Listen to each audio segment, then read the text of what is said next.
The text arrived at 2:47 a.m. A notification from my bank about unusual activity. Half asleep, I almost ignored it, but something made me check. $4 million had just been transferred into my account. My heart stopped. "Don't worry about it, babe.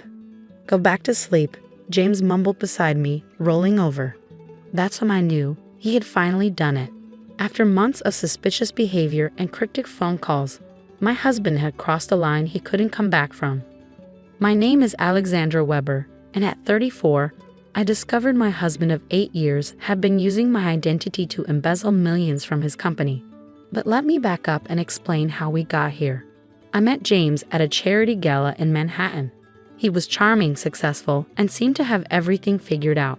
As CFO of a major tech company, he lived the kind of life most people only dreamed about. Designer suits, luxury cars, vacation homes, the works. I was just starting my career as a forensic accountant, ironically enough.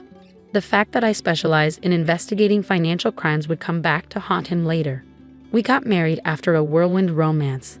The first few years were like a fairy tale. James showered me with gifts, took me on exotic trips, and made me feel like the luckiest woman alive. But there were red flags I chose to ignore.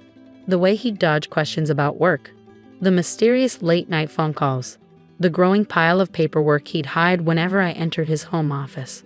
"It's just boring business stuff," he'd say with that disarming smile. "Nothing for you to worry about, sweetheart." I wanted to believe him, but my training made it impossible to overlook the signs. The irregular deposits into our joint account, the shell companies being created under variations of my name, the forged signatures on documents I never saw. Then came the night everything changed. I was working late at my office, reviewing case files, when my colleague Sarah rushed in. "Alex, you need to see this," she said, placing a stack of papers on my desk. "These just came across my desk. Someone's been moving huge sums of money through a series of shell corporations. The paperwork, it all leads back to you." My blood ran cold as I scanned the documents. My signature was everywhere, authorizing transfers, opening accounts, signing off on deals I'd never heard of. Except it wasn't my signature, it was an incredibly good forgery. "This can't be right," I whispered, but I knew it was. James had been using my identity, my credentials, my reputation to steal millions. He'd made me an unwitting accomplice to his crimes. That night, I lay awake beside him, my mind racing. The man I loved, the life we built together, it was all based on lies. But I couldn't confront him, not yet. I needed proof, needed to understand the full scope of what he'd done. Over the next few weeks, I started dating. Every night after James fell asleep, I'd carefully go through his office, photographing documents, downloading files, tracking the money trail. What I uncovered was staggering. James hadn't just stolen from his company. He created an elaborate network of fake businesses and accounts, all using variations of my name and identity. The more I discovered, the angrier I became. He hadn't just betrayed our marriage, he put everything I'd worked for at risk. My career, my reputation, my future, all of it could be destroyed if his scheme was discovered, and he'd done it without a second thought. I knew I had to act, but I needed to be smart about it. One wrong move and James would realize I was onto him. So I played the perfect wife, smiling and nodding as he bragged about his latest business deals, all while building my case. I contacted the FBI, sharing everything I'd uncovered. Agent Thompson, the lead investigator, was impressed by the detailed evidence I gathered. "This is thorough work, Mrs. Weber," he said during our first meeting. "But you understand what this means? Your husband could face serious prison time." I nodded, my voice steady. "I understand completely. He made his choice when he decided to drag me into this. The plan was simple. Let James think he'd gotten away with it while the FBI built their case. I had to keep playing my part, pretending I didn't know anything was wrong. It wasn't easy, especially when James started getting bolder with his schemes. "Remember those papers I had you sign last month?" he asked one evening over dinner. "Well, they just helped us secure a very comfortable future." I forced a smile, my stomach churning. "That's wonderful, honey. I'm glad I could help." He grinned, raising his wine glass. "To us, babe. We're set for life now." If only he knew what was coming. The next few months were a delicate balance. During the day, I helped the FBI track every dollar James had stolen. At night, I played the role of the supportive wife, watching as he dug himself deeper into his web of lies. Then came the text about the $4 million transfer. James had finally made his big move, thinking he'd secured our comfortable future. Little did he know, he just signed his own arrest warrant. I lay there in bed, my heart pounding as I thought about what would happen next. The FBI had everything they needed now. In a few hours, they would move in, and James's carefully constructed world would come crashing down. "Everything okay?" he mumbled, pulling me closer. "Everything's perfect," I whispered back, knowing it would be the last night we'd spend together. The sun was barely rising when I heard the first knock at our door. The morning James was arrested felt surreal. I watched from our bedroom window as FBI agents led him out in handcuffs, his face a mask of confusion and betrayal. He kept looking back at the house, probably wondering why I wasn't rushing to his defense. The moment our eyes met, realization dawned on his face. "You?" he mouthed, his expression morphing from confusion to rage. "You did this?" I held his gaze, not flinching. For the first time since discovering his crimes, I felt truly in control. The aftermath was chaos. News of James' arrest spread quickly through financial circles. Headlines screamed about the multi-million-dollar embezzlement scheme, and suddenly our lives were under a microscope. Reporters camped outside our house, hoping to catch a glimpse of the betrayed wife who had helped bring down her criminal husband. What they didn't know was that I was already steps ahead. In the months leading up to James' arrest, I had quietly prepared for the fallout. I had documented everything, protecting myself from any implications in his crimes. My own finances were secure, separated from his illegal activities. I had even started looking for a new place to live, knowing our mansion would likely be seized as evidence. The first visitor I received after James' arrest wasn't a reporter or a lawyer. It was his mother, Eleanor. She stormed into my office at work, her designer handbag swinging wildly as she confronted me. "How could you do this to him?" she demanded, her voice shaking with anger. "He gave you everything. A beautiful home, expensive gifts, the life most women only dream of." I looked up from my computer, keeping my voice steady. "He gave me stolen money, Eleanor. He used my identity to commit crimes. He risked everything I've worked for without a second thought. He did it for us," she insisted, "for our family, and you betrayed him." "No," I said firmly, standing up. "He betrayed me the moment he decided to forge my signature. He betrayed me when he made me an unwitting accomplice to his crimes. And now he's facing the consequences of his actions." She left in tears, but her words stayed with me. How many other people would see me as the villain in this story? How many would assume I should have stayed quiet, looked the other way, been grateful for the luxury his crimes had provided? The answer came sooner than I expected. That evening, I received a call from James's lawyer. They wanted to make a deal. "Mrs. Weber," the lawyer said, his tone carefully neutral, "my client is willing to take full responsibility for the embezzlement charges if you agree to certain terms." "What terms?"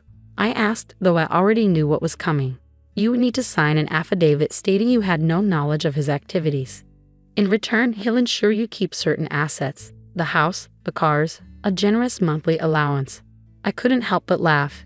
Even now, James thought he could buy my silence, control the narrative. "Tell your client no deal," I said firmly. "I've spent months documenting his crimes. I'm not going to lie to protect him." The lawyer sighed. "Mrs. Weber, please understand. If you cooperate, this could all go away quietly. You could maintain your lifestyle, your social standing. Fighting this will only make things messier. Messier than having my identity stolen, than being made an unwitting accomplice to fraud. No thank you.